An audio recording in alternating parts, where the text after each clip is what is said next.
Welcome to the Taking Shape podcast, a podcast focused on documenting the story of SA's surfboard shaping history and the hands that built it. Today, we sit down with surfer shaper Glen Darcy, who is possibly one of the most well-travelled men I've ever met. In our conversation, Glen shares about what it was like being a travelling shaper in the 80s, surfing some of the best waves in the world with no one on them, and plenty of history of the South African shaping scene. I hope you enjoy.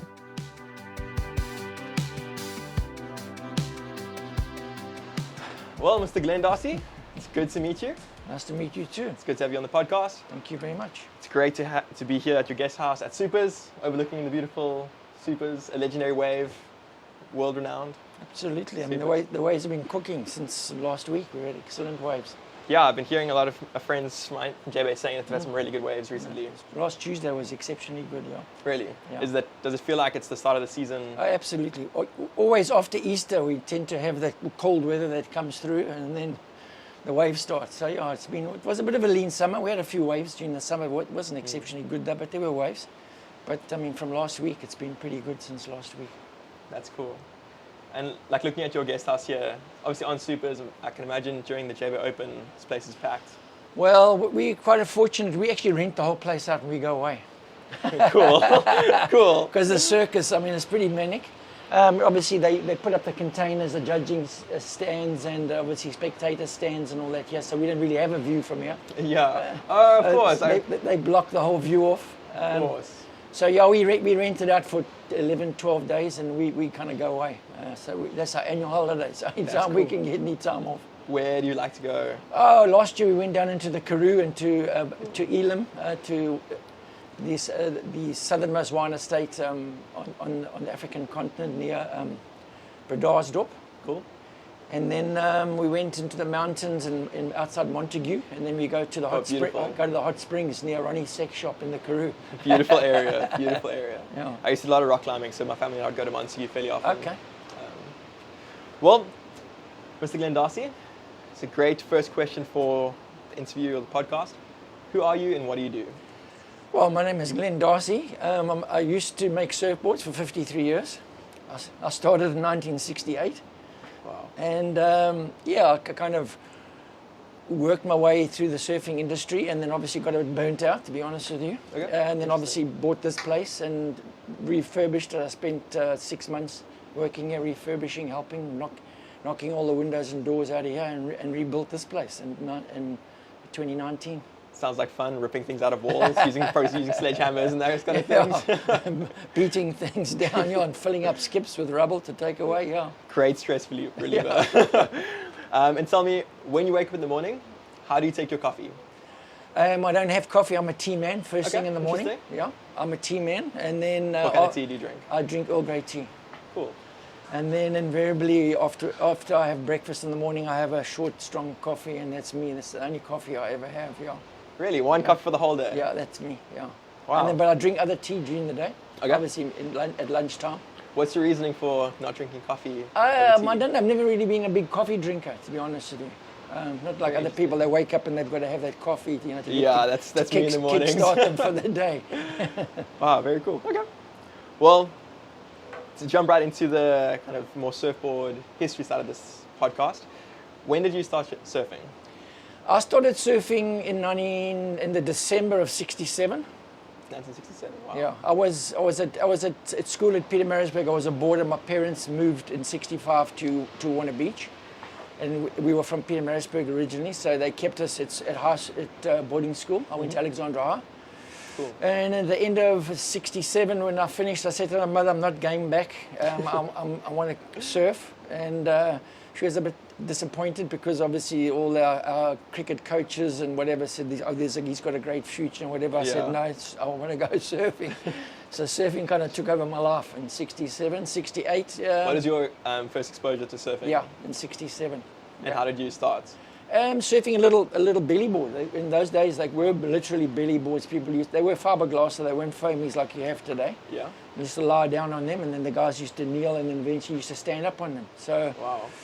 And then, that was the start of it in '67, in the December '67, and then the January '68, my friend and myself from Warner Beach, Victor, we started making a few surfboards, so sort of cutting down long boards, grinding the rails off and stripping the cloth off. Yeah, dirty work, dirty work. Yeah, and started making a few short surfboards, and yeah, it kind of progressed from there.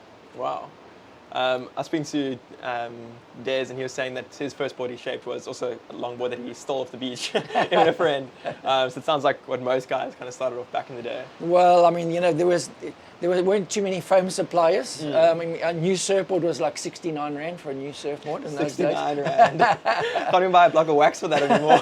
That was my new surfboard I bought. I think it was about in 1970. Was like 69 Rand. Yeah, it was a mod surfboard. Greg West used to make mod surfboards. Okay. And that was one of my first surfboards. And then I got a Daryl Holmes surfboard when we came down here in the summer of 70 when I finished high school. You had a J-Bay? Came to J with my brother and two friends. Cool. And I bought a 6.6 Daryl Holmes, like a diamond tail with a narrowish nose, a single fin. And that was probably the second new surfboard that I purchased. And then from then, obviously, used to started making my own surfboards. Yeah, and what was the first board you shaped? Can you remember much about it? Yeah, it was sort of like a 20, so with a very, very wide tail and relatively narrowish nose. This friend of mine, Victor, his sister was going out with an Aussie guy, a really good surfer from Sydney. Okay. And he came over and he shaped a few boards, and we kind of watched him and made a few boards for us. That's a good relationship. And then that's when it was, kind of looking and learning, what people did. And it was all hand-shaped. There was no electric planers. Yeah. It was all done with sort of hand tools. Yeah, So, must have been a different time, eh? yeah, and it was very different. So yeah, I mean, obviously learned a lot from him, just to learn the basics on surfboards. And then obviously I got guys like Peter Daniels. He used to come and shape surfboards, and we used to glass our own boards, used to watch him shaping. And then, 1970, I started working. I finished school in 1970. 71, I went to the army for a year because it was compulsory in those days. Back in the day. But prior to that, I started working for the post office as a telephone technician. Because if you work for the government, you got your full salary, and they just take off what you earn in the army. I was earning 15 Rand a month in the army, and 120 Rand a month as a telephone technician. Wow. So I kind of finished my year in the army. Came back and worked another year as a telephone technician. So I kind of worked 2 years, worked my time back that I was in the army, and then I got my pension money back. So in 1974, I decided, with my pension money, I decided to go to Mauritius because Peter Maish from Wedge Surfboards and was making surfboards in Doonside and just south of Mamsentoti. He told me, he said, you got to go to Mauritius, surf Tamarin Bay. So I ended up getting my pension money. So if you just finished high school and you were in the army, you must have been like, what, 20? No, we were 18 when we went into the army, eh? So at 19, you took your pension. No, I worked an extra year. Okay. No, I worked an extra year. And then 1974, I went to Mauritius. I spent 6 months in Tamarin Bay surfing Tamarin, and Peter Daniel shaped me two boards, a 7.6 and a 6.6. A 7.6 swallowtail and a 7.6 swallowtail and a 6.6 shortboard run-at pintail. Okay. And I surfed there. I was there for 4 months. Surfed down the south end in Lemoine and One Eyes, and surfed Tamarin Bay at its best, 6 to 8 foot and perfect. It wasn't very consistent, but I'm sure there's no crowds back then. Yeah, there was a few of the local Creole guys, the fishermen that were, they were there, but they were cool. Yeah, very interesting. When I was super young, we would go to Mauritius on holiday pretty often because my mom worked for a travel agency. Okay. So there's once a year send our family there as part of work benefits, whatever. And always looking back at it now, I'm like, why couldn't I have been older when I could surf and go to Mauritius? That would have been so epic as a latie. So then when you started, you shaped that first board and you had your sister's boyfriend helping you shape boards? No, a friend of mine's sister's boyfriend, the Aussie guy, Mooch. Robert Kenaway was his name, but his nickname was Mooch. A really good goofy footer, good surfer. I learned from him, learned quite a lot from him. Shaped quite a few boards, and my mates had an outside building, so we set up a shaping room. Cool. And then, the summer of '68, we kind of shaped our surfboard after grinding all the fiberglass away and cutting the board down. And then after I got back from Mauritius in '74, I decided, well, what am I going to do with my life? Okay. And so I borrowed money from my mother, and I bought myself a skill planer, which was quite unique because it had that little lever out the front of it, so you didn't have to wind up, so you could adjust. It was a 110 volt planer, so you have to have a transformer with it. So I bought myself a planer and a sander and started making surfboards. When I got back at September 1974, I started making surfboards in Warner Beach and then in Doonside, yeah. And what was the industry like then? Like, could you, as a... Well, Safari we made surfboards. They were down there behind Addington Hospital in Point Road. They were kind of the major surfboard manufacturers. And then there was Colin Dufton and John Eldridge making Doveridge surfboards down Point Road, Lower Point Road. And then there was Greg West making mod surfboards.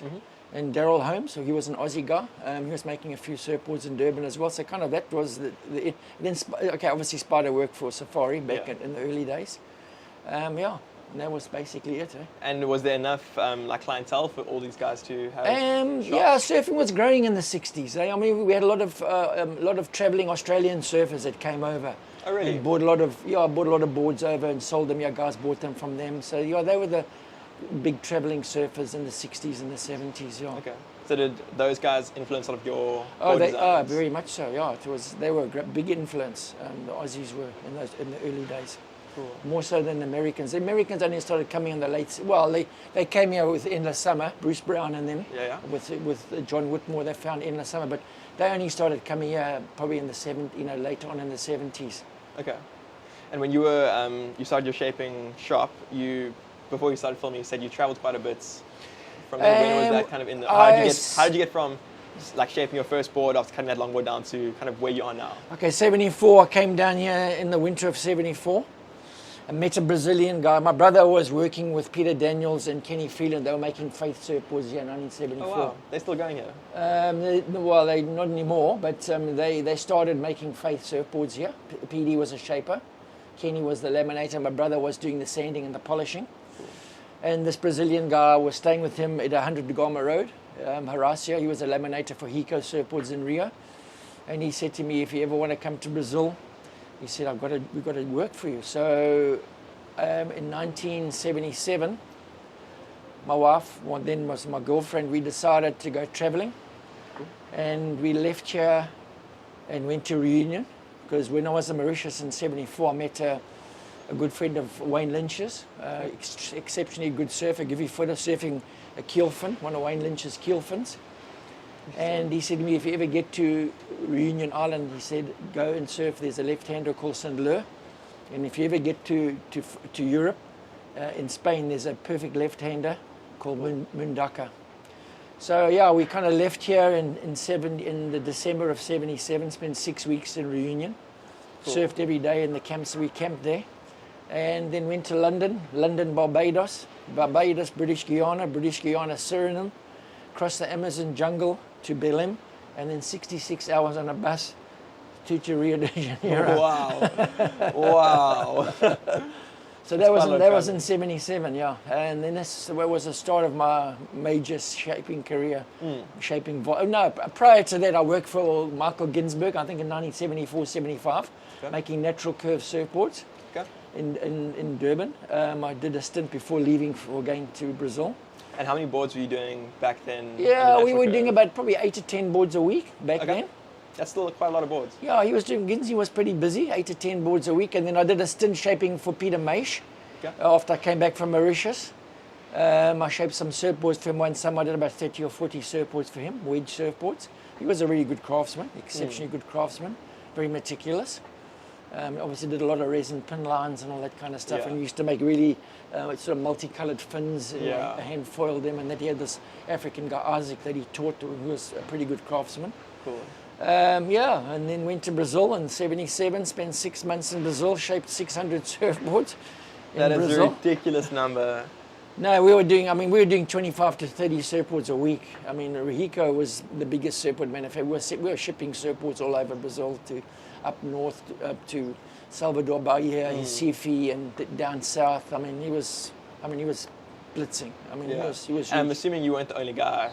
No, I wasn't the only guy. They had other guys shaping surfboards too, but I was the main shaper. Oh, And cool. Horacio was the laminator. He was doing 25 to 30 surfboards a week. Very good laminator.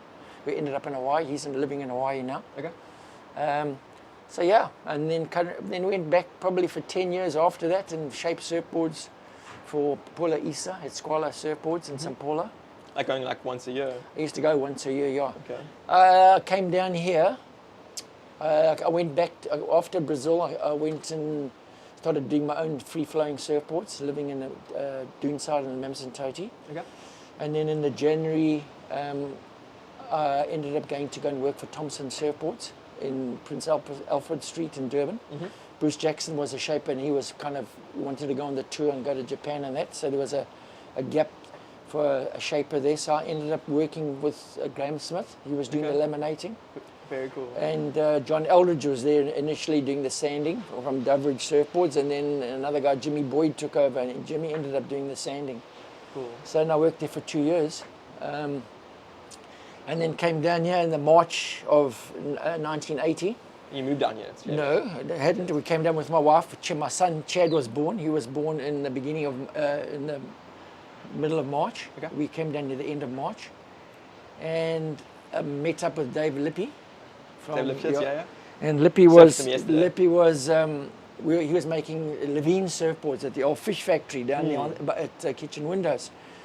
And he heard that I was in town, and he said, "Oh, don't," because he had a fallout with Hayden Durham. Hayden Durham was shaping surfboards, and him and Hayden had a bit of a fallout. So Hayden decided to go back to Cape Town. Okay. And David had all these boards to shape, and I said, "No, I'm not." I said, "I've just been through a summer season working at Thompson's." Yeah.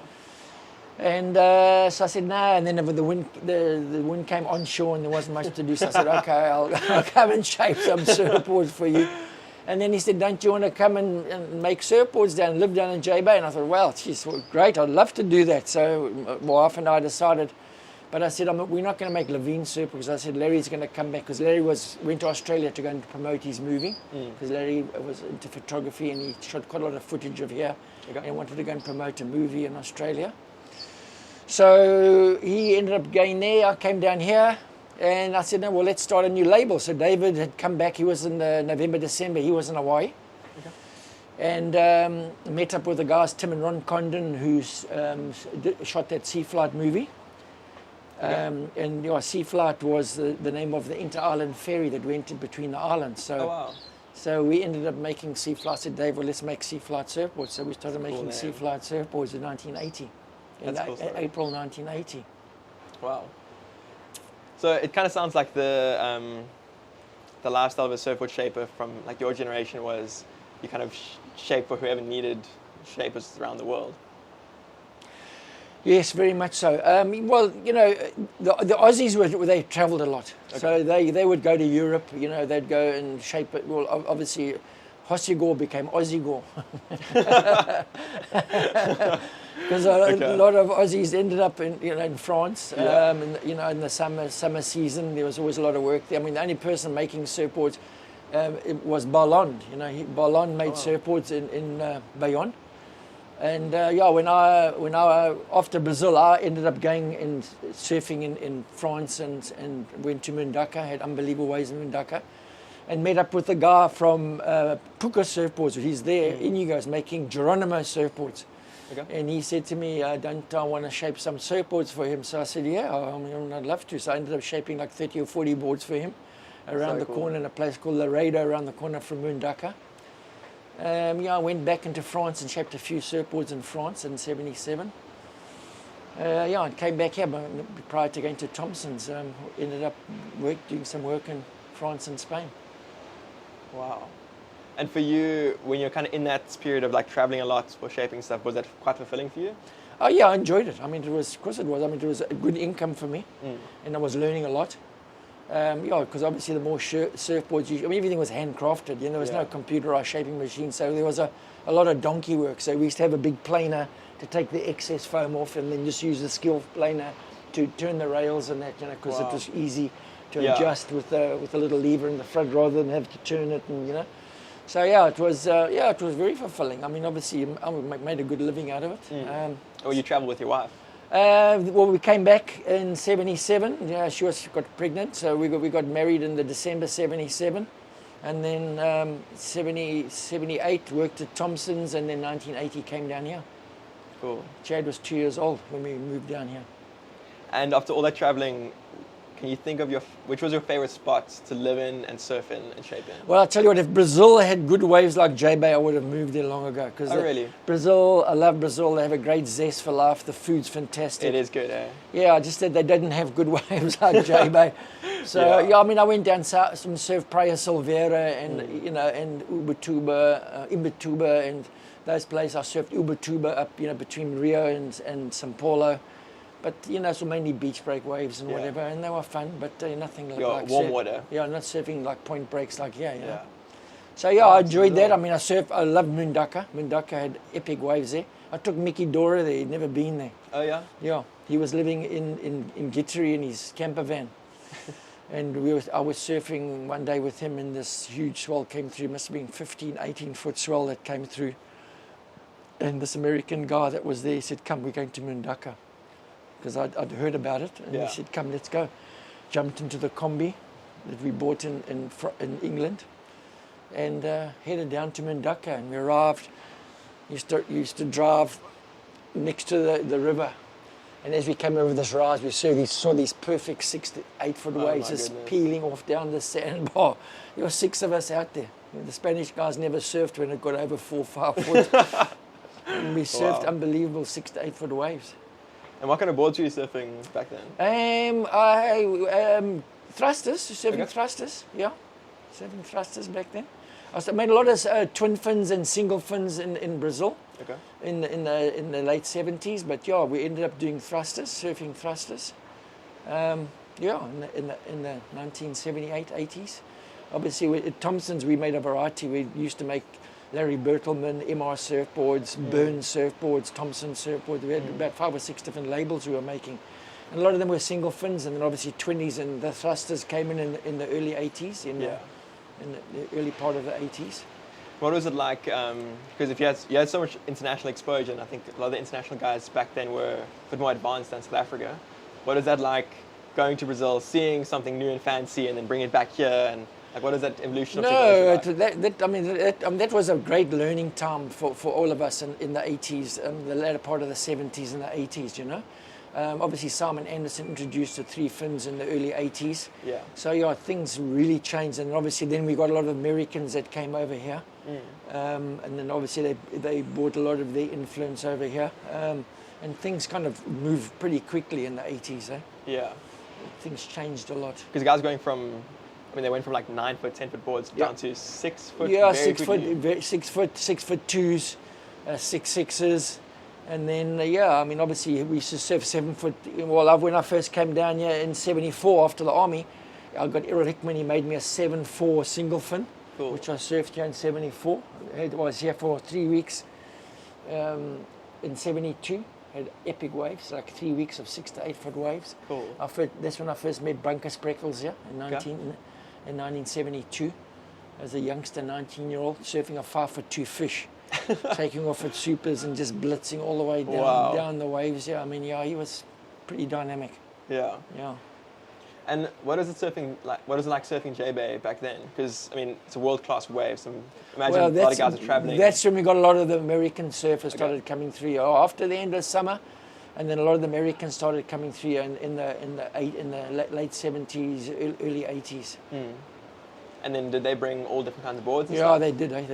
They did, and then obviously the Aussies also came here. I mean, we had a lot of international surfers come through. Yeah. This year used to be a huge sand dune here. They flattened this all out and made this car park. Oh wow! In the early 80s. Wow, that's quite cool. That's a good bit of history for the area. Yeah, because I mean, when the wind blew southwesterly, you had to shield your eyes from the sand because I mean, the sand just was like a sand blaster. Sand blasting. There probably weren't any houses here either, so just going straight up. No, this development here, where we are here, this was done in 1983. Okay. And that sand dune was flattened in 1980. Okay, so once it was flattened, because this whole hill here, it used to be called Ferreira Town, was a farm, and they were sold to Trust Bank. And then Trust Bank came in and put all the servitudes, the roads and the electricity, all that in the early part of the 80s. And then obviously things only took off here in the mid-80s. The property started selling in the mid-80s. So then you were kind of here from, I guess, the birth of J Bay as a proper town then, when it had infrastructure and stuff like that. I built my house in 1982 on the hill in Mimosa Street. Okay. I built the house myself, owner built it. While we were making surfboards, sea flight surfboards, so I was overseeing building and shaping surfboards. Yeah, we were busy, hectic times. Wow. It's such a different time of life when you could buy a house, build it, and it wasn't like... My plot was 8,500 rand. That's almost my rent every month. Wow. Yeah, but I mean then, when I first came to J Bay here in 1970, when we come here? 1972. No, 70. Petrol was like 5 cents a gallon. Those kind of numbers just don't make sense in my head. A surfboard for 69 rand, and 5 cents for petrol, 5 cents a gallon. A gallon. It's £8 to a gallon. 8.5 for a plot of land in Jeffreys Bay. That just doesn't make sense to my brain. I mean, you could buy a beachfront plot then for 10, 12,000 rand. But I mean, there was a lot of money in those days, in the late 60s, early 70s. Yeah, very, very interesting. It's cool seeing the different times of history, space of history. It's incredible. I mean, I come back from PE and I look at this hill here and I say to myself, geez, how's this place has grown? Yeah. I mean, it lay dormant for a long time until, the latter part of the 80s. And then a lot of people from the inland, the farmers and that bought property here and then built holiday homes, and then their parents came and retired here, and now eventually they retired here. And then during COVID, obviously a lot of people moved to that holiday homes, so people didn't want to stay in Cape Town or Joburg. There's more CNO plates here than Eastern Cape. Rather be sort of locked down here than, in Cape Town or Joburg, So. Yeah. Friends of mine, they came here just for lockdown, and then lockdown hit and they were stuck here, and now they've moved here, they're living here, built a house, and they love it. JB is a great little town. I enjoy being here. But it's growing out of all proportion, Jeez. I think a lot of it has to do with the surfing industry. No, the surfing industry to a degree, but I mean, there's a lot of people that are non-surfers that have moved here, that just love the lifestyle, living right at the ocean, and Yeah. But there's definitely a lot more surfers that have moved into town. Oh yeah. But it's definitely not mainly surfers, but yeah. Because I'm from Cape Town originally, and then moved to PE about 4 years ago. And they're both coastal towns, but if I look at J Bay in the afternoons at sunset, there's so many more people just out and about doing stuff. It's a totally different lifestyle to PE or Cape Town. People love coming to this, just look out in the evening and just sitting here and having a beer or a glass of wine and just look.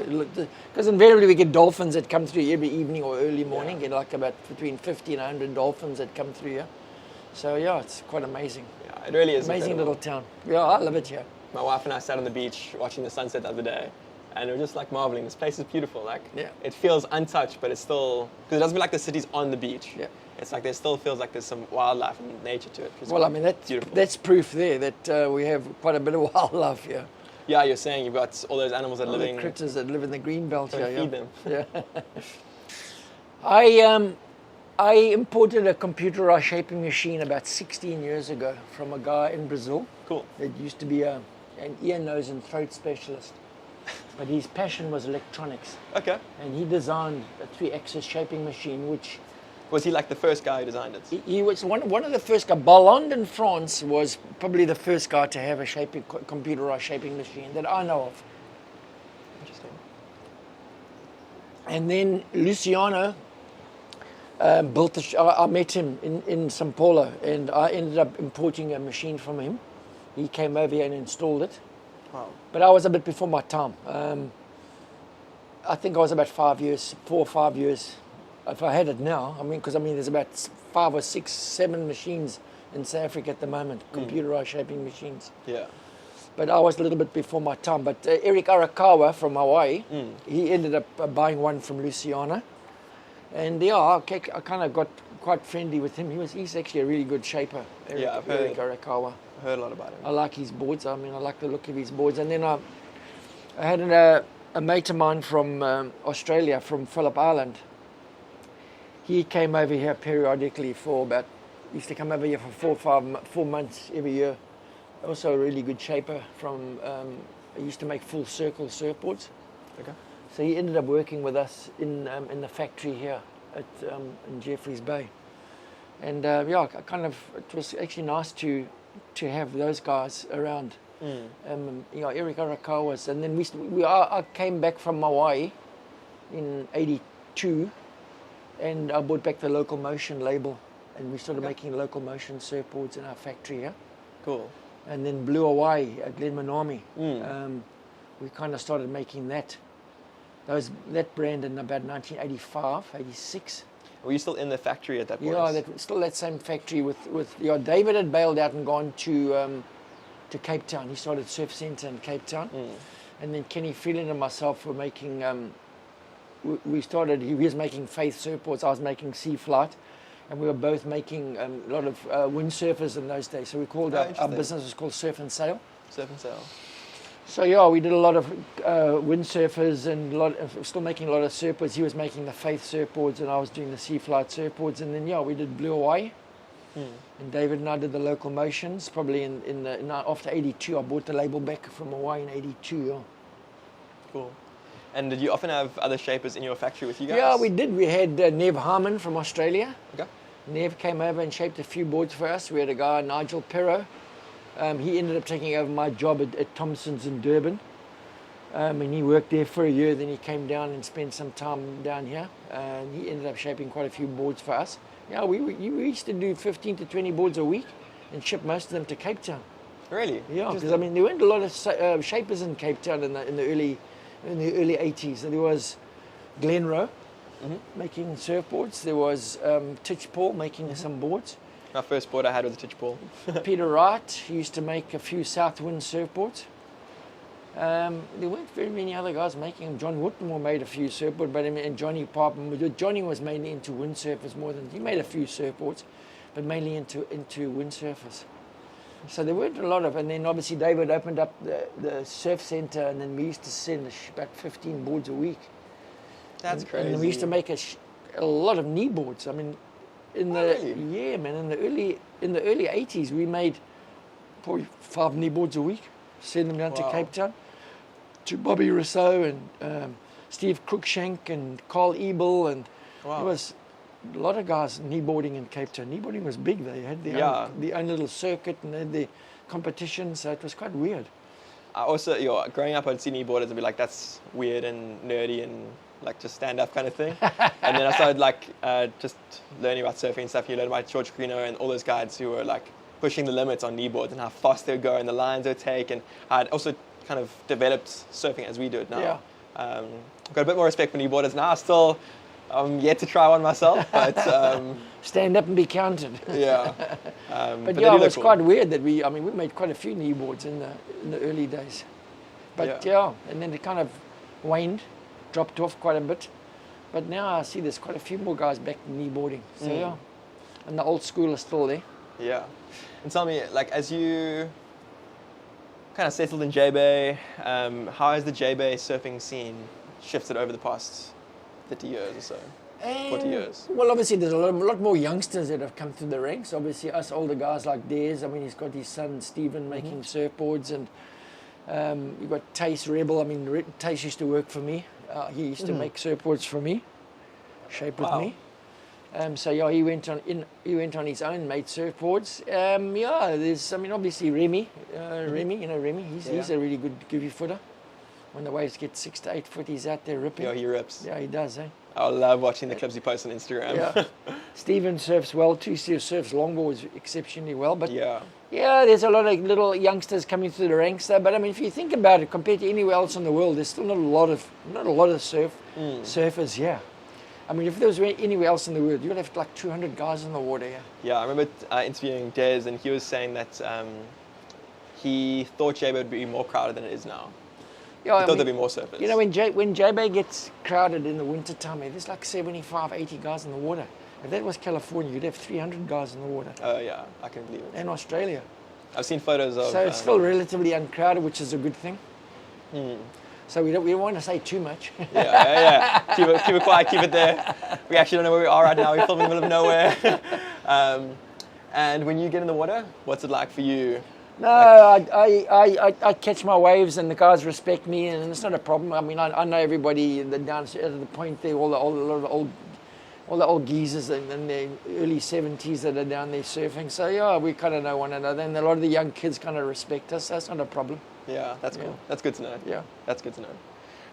And you mentioned that you imported the shaping machine. Yes. How did that like affect your production? Because that obviously takes, I mean, you're doing everything by hand with your skill planers and stuff, and that's a total art form that is like years and years I learned to design boards on the computer, so obviously to take the donkey work out of shaping, because I mean when you're doing lots of surfboard it gets kind of tiring. I mean if you're doing 25 a week and you're doing the exact same thing every day, every pretty repetitious, it can be quite boring, you know what I mean? Yeah. So the computer has taken the donkey work out of shaping surfboards. Okay. So yeah, you know, I mean, but it takes a while to learn to design the boards on the computer. They never ever come out exactly how you actually want them to come out. Yeah. There's always a little bit of extra work that needs to be done, but yeah, I mean, I've had boards done with TACE. You need to know how to design the boards on the machine. Yeah. To make your life easier. Some guys like to just make them a little bit thicker than normal, but ideally you need to keep them as close to what the end result should actually be at the end of the day. But I mean, I get guys that shape boards off the machine for me, and I look at them, and it's just, they end up taking me longer than. Oh really? And I end up saying to myself, well, maybe I should have just shaped it from scratch. But then back in the day, it did help production. I had a young guy that was obviously running the machine for me. Okay. So I taught him how to. I used to do all the designing, and he used to cut them all for me. Yeah, we were doing 15 to 20 surfboards a week. Yeah. And then obviously I cut a few boards for Safari and a few other people. Okay. But I wasn't 100% au fait with the design program. Needed to refine it and learn more about it and spend more time with it. Yeah, I didn't really have the machine long enough. I ended up selling it to a guy in San Sebastian in Spain. Okay. And then Luciano went over from Brazil and went and fine-tuned it, and because he was happy to do that because it was his design, his machine, and that. So yeah, I recognised it like about 4 or 5 years before. You know, if I had it 5 years afterwards, it would have been perfect. Yeah. Because a lot of people didn't really use the machine. Okay. Safari, they used to do quite a lot of boards, so I machined quite a lot of boards for them, and but it was a bit of a hack. You got to machine them, then freight the boards. They used to send the blanks down to me. I used to machine them, then send them back to them. So that just adds cost as well, travel absolutely. cost. So yeah. And what was the adoption like with other shapers? Because you were probably the only guy in JBay. In the beginning, people were kind of anti it. Yeah, I can imagine. But I mean, eventually over time, I mean, obviously, it definitely, you know, if you get a good machine blank, I mean, it definitely makes life easier. Yeah. And send the part. Like, when did you stop production shaping? What year? 2 years ago.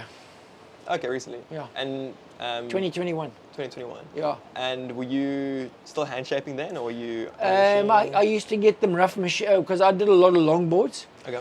So I had kind of basic files that I had created for the guy in Germany, which he kind of sent to the guys in China because he got a lot of boards made in China. Okay. So we used to send the files to Surf Blanks in Durban. They used to machine them up and then send them down to me here. Okay. But there's still quite a bit of work, but it used to make life a little bit easier. Not, you know, with the big planer, taking it down to, you know, the thickness. We used to leave the rails a little bit fuller than normal, so I could still band the rails and change the rails a little bit. That's quite interesting. Refine the rails a little bit and add a little bit of extra lift in the tail and that kind of stuff. But yeah, it did take a lot of the donkey work out of shaping 9'6" and 10-foot surfboards. Yeah, I've realised using a plane on a 9-foot blank it's a lot of walking versus like a 5'10" shortboard. Shortboards were easy compared to do, because I mean a lot of the boards I did for him. I did a lot of kart boards for him. Okay. And I did a lot of like intermediate sort of 7.6s, mini Mel 7.10s, 8-footers, and then 9.2s. 9.6s and then 9.8s and 10-footers. Yeah, beautiful so boards. A lot of long boards. I've never surfed on your boards, but I've seen them around the internet, and they're beautiful looking boards. Yeah. Your logo looks so great. Well, this classic one here. Yeah, that classic one. It just looks beautiful. Yeah. It was one of Stephen Bibb's designs. Oh, really? Local. Stephen Bibb did the artwork here. Wow. Yeah, he designed this logo for me. How long ago was that, do you think? Gee, this one is probably the late 80s. Early 80s. So cool. Yeah, it's a beautiful logo. Such a classic look Yeah. to it. And I wanted to know, as you're, like when you started doing like production boards with your shaping machine in J-Bay and the guys weren't too stoked with it, did you get more sales to that? Like, did it make life a lot easier, or was it like this? It was just really to make my life easier. And at the end of the day, obviously, you know, I used to still fine tune the surfboards for people's custom and personal preferences with regards to the boards that they wanted. But it was there just to take the donkey work out of doing the boards, especially doing the mini mells and that kind of stuff. The shorter boards were a lot easier. Okay. Because I mean, a lot of the blanks were a little bit more refined, whereas like the mini mel blanks had a lot of volume to them. Yeah. So it was just basically just to reduce that volume. Didn't have to hack and yeah. So it did make life easier, but I just felt it wasn't. I mean, the investment didn't warrant me keeping the machine, so I ended up selling it. And obviously, I started reducing my production because I mean, in the early 80s, I mean, I used to make 25 to 30 surfboards a week. Crazy. And how long was that for, do you think? Yeah, right up until probably the 90s, eh? Yeah. Like almost I had 10 a big years. factory there where, you know where Rebel surfboards are? Yeah. Next to them, where that brewery is, on the right-hand side, that was my surfboard factory. Oh, wow. But he closed it all in. I used to have a really nice, nice veranda outside. I had a nice retail shop there, and I had my shaping room behind. And then, I used to get guys to glass my surfboards and spray my... Stephen van der Walt, he used to do my spray painting for me. And I used to get guys to glass and finish my boards for me. So you wouldn't glass yourself? Not after... After I stopped making free-flowing surfboards, and when I travelled to Brazil in 75, 76. No, I'm lying actually. I did. When Kenny and I did our own labels, Sea Flight, after David left and went to Cape Town, I used to shape and glass my own surfboards. Craig used to spray paint the surfboards for me. And that took us until probably about the latter part of the 80s. That was kind of the last time I did any major glassing. Wow. Yeah. And so you haven't touched any glassing since then? I don't glass any more surfboards. I don't want to sand any more surfboards. I don't want to do any of that. All I've done is just shape surfboards, yeah. I left it up to everybody else to do the rest of it. Wow, that's quite interesting. Yeah. That's quite interesting. And when did you get your own label, Glen Darcy surfboards? After I stopped making Sea Flight surfboards in the latter part of the 80s, about 1988, 89, I started making, 88 when Kenny, we kind of parted way. I started doing my own label, and that's when I started doing my own label, Glen Darcy Surf Designs. And you've kept that since then? That's been ever going. since probably 1988, yeah. Yeah, cool. That's a very solid career in shaping. Sounds like you've done a lot in it. I went to Hawaii in 82, spent 6 weeks on the North Shore, shaped some surfboards at Pat Rawson, obviously when I brought back the local motion. I shaped a couple of boards in his shaping room and up on the Pupukea Heights. He had a shaping room up there, container. And I spent 6 weeks there surfing in Hawaii, and came back, bought the local motion. And that's when Dave, we started making local motion in 1982. And what's over the course of your life of doing, when you started surfing when you were 14, correct? I started surfing when I was 16. 16. So like 16 till now, you said you almost. I'm 70. 70. Like that's a life of surfing. What has kind of been your favorite experience or favorite memory over your lifetime? I think surfing Saint-Leu with 6 guys on the water, camping in the beefwood forest in Saint-Leu. Cool. Surfing, it was the most consistent surf spot I think I've ever surfed. Tamarin Bay was perfect, very inconsistent. Surfing Saint-Leu with like 6 guys on the water, and we used to camp out and smoke a few doobs in that after surfing. Yeah. We used to go and swap fish for. We used to go and chop our own marijuana trees down. and go Back and in the dry them day. in my mate's shed there in St. Leu. And we used to sit around in the evenings and make fires and, and cook food on a wok and that. With my wife, I used to start the fires and I used to go there. It was pretty memorable. Surfing Mundaka at 6 to 8 foot with like 6 guys in the water, that was pretty memorable. Surfing Gittery with Mickey Dora. And obviously he was a legend, but he also became a bit of an arsehole. When he came to JBA, we had a bit of a fallout with him in Mundaka. He ended up losing his surfboard. He had a ping pong surfboard. It had ping pong balls instead of foam. Oh, wow. Barland made it for him. And he got wiped out on a 6 to 8 foot wave at Mundaka, and his board got washed up. Because Mundaka, I don't know if you've been to Mundaka. There's a deep gully next to the harbour where the river comes out. Okay. And the fishermen, obviously, that was their access to the river. Yeah. And his board must have got washed up the river. And he was an asthmatic, unbeknownst to me. I didn't know he was an asthmatic, but he had an asthma attack and kind of crawled up the beach because his leash snapped and he got dusted heavily because Mundaka is shallow. Okay. And I mean, and it used to break in like 2 foot of water, 2.5, 3 foot of water. Oh my goodness. 6 to 8 so foot if you wave. bailed there, you're getting Yeah, I know. on When the you got sand. nailed, you got thoroughly nailed, and it was just like sand. You used to come up, there was sand everywhere, A little sand blast in your face. Yeah, absolutely. So, and we lost his surfboard, and he put us on a bummer. I said to him, we're going down there for the weekend, and the swell dropped. We surfed it perfect 6 to 8 foot the first day. Next day, it dropped 4 to 6 foot, and the Spanish guys came out in their droves, and we ducked around the corner and surfed a perfect A-frame, like 6 foot A-frames, and he was kind of moaning, and we ended up taking him back to France, and we dumped him in France. And So yeah. Wow. So those are some pretty cool stories. Yeah, we still hung out with him a little bit. I mean, he was an amazing. He used to a good surfer, a good golfer, a good tennis player.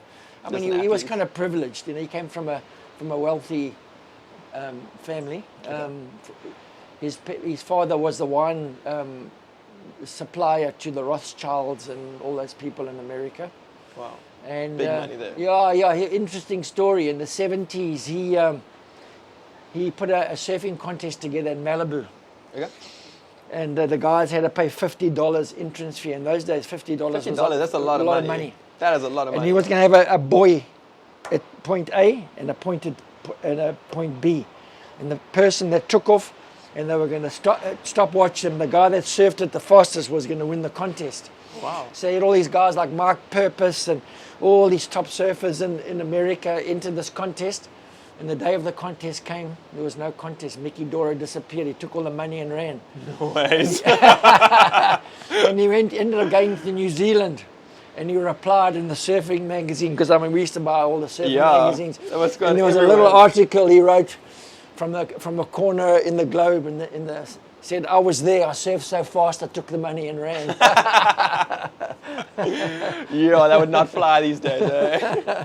Wow. Yeah, and him and his mate, JJ Moon. In the old days, you used to write out your own, because the travel agents used to write out, they used to phone the airline company. Yeah. And say, I've got a Mr. So-and-so, wants the book, he's flying on such and such a flight.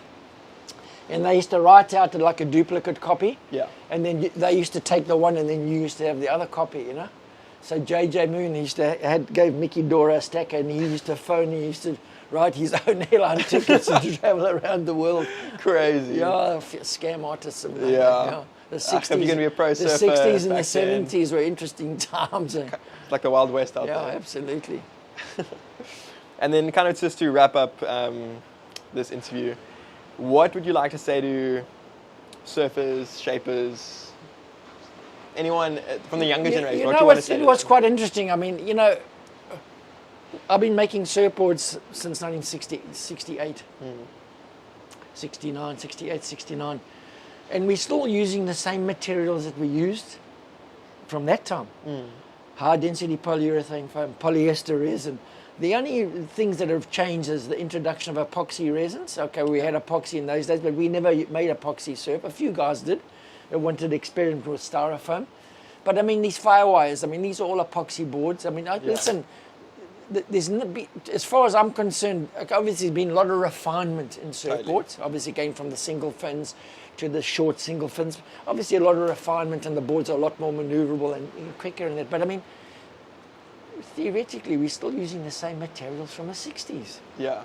And I can't, to me, surfboards are labor intensive. Yeah. Totally. And I honestly believe with the introduction of computerized shaping machines, which is great, obviously we can shape a surfboard, but we just need to dip a surfboard. Put the fin plugs in them and dip them into a resin, a light sensitive resin, which we have today. You've got Suncure resin. Suncure soda res, yeah. You know what I mean? And create a quite a strongish skin around the surfboards, because I mean surfboards, for what they are, they're pretty expensive. Yeah. And they're disposable. Totally. You can take a firewire out here and snap it the first time, and you pay 18 grand for it or 16 grand for it. A normal polyester board's going to cost you like 7, 8, 9,000 rand. You take it out there, it's history. It's snapped once. So yeah, we ideally need to somehow, obviously the shaping's perfect. You've got these perfect surfboards. You've got the removable fin plugs, a leash plug. Take these things, dip it in, light sensitive, and there's your surfboard. Just take a little bubble off the end of it, on the end of it, and there's your surfboard. You know? So you're saying you could laminate the logos on. You can put the logos on, but we need to find a strong resin that it will take the place of the fiberglass cloth. Okay. It'll just close the cells of we'll put the skin around the surfboard, rather than to have to hand laminate, sand the surfboard, put the finish coat on it, water paper it. I mean, that's labor intensive. I mean, so you want surfers to find a better way of doing it? Well, ideally, we need to look at easier ways to finish off a surfboard, rather than to hand laminate, hand sand. And the surfing industry is a very pollution. It's so much pollution in the industry. Terrible. It's actually quite scary. And we abdicate, the surfers all want to be healthy, environment, no nature, plastic, but you got the surfing industry is shocking. Yeah. Shocking. Yeah, it is. I mean, there's, I've been seeing a few like eco resins and that kind of stuff that's been coming out. Yeah, cool. But they're still not the same. I mean, they all take time. You know, you got to find a resin that's going to cure quickly. Yeah. And that's going to give you the strength, of basically what the fiberglass is doing. And because because obviously the blanks that flex a lot. So and I think the guys are going to look at that within time. It has to come. It's got to change. Yeah. It's too labor intensive. Yeah, and technology stayed the same for 40 years, 50 years. You're still using the same resin, same fiberglass. Crazy. I mean, the only real major change has been the introduction of epoxy resins. Yeah. We're still using fiberglass and a bit of Kevlar here and there, and a bit of carbon fiber there and whatever. But it's crazy how, like, in so many other industries, the technology in 50 years has changed dramatically. But in surfboard shapes, it hasn't really. Surfboard shapes have got a lot more refined, obviously a lot more high performance. Yeah, but the materials haven't changed. We're still doing high density polyurethane foam. Why not use a closed PVC cell maybe and dip them, and maybe something that the stringer, take away the stringer, and something that's going to give you the stiffness. I mean, they need to look at that, because I mean it's crazy that after 50 years we're still doing the same old shit. Well, I mean, I'm the younger generation. I'm excited to hopefully see that. You guys need to look at that, really, at the end of the day. Because, I mean, you need to take out the labor factor in surfboards. Yeah. Because, I mean, the whole thing is, theoretically, is the design of the shapes have got, obviously, they've changed. They're a lot, concaves. You've got that little hip in the tail, the hip where you're standing in between your feet and all that, And the boards are a lot more maneuverable in the pocket, and the guys are doing these 360s and crazy stuff. I'm doing incredible stuff. But I mean, we just need to change surfboards. The material structure needs to change. Well, I hope to live in a time when those things do change. Yeah. Well, I mean, that's what I think needs to change in the surfing industry, and the guys need to look at it. Because I mean, sanding surfboards, where does all that dust end up? Yeah, the resin, in your lungs, resin fumes. Yeah. I mean, no, I hate that. Acetone. Look how dry my hands are killed from acetone. From what I mean. Yeah. Washing of squeegees and also the sunshine. I want to go and see the Northern Lights, and I want to travel a little bit more. And we want to sell this guest house. Yeah. Put it on hopefully somebody will enjoy it, and so Well, if anyone listening give me some time. Anybody wants to buy a guest house, it's on the market. It's got a beautiful view. View of super tubes. Guaranteed accommodation for most of the year for surfers. Yeah, thanks so much for your time. Okay, fantastic. Thank you for listening to this episode of the Taking Shape podcast. If there's another shaper you'd like to hear from, let me know. Until then, you can follow this show at Taking Shape Podcast on Instagram, YouTube, and wherever else you listen to podcasts.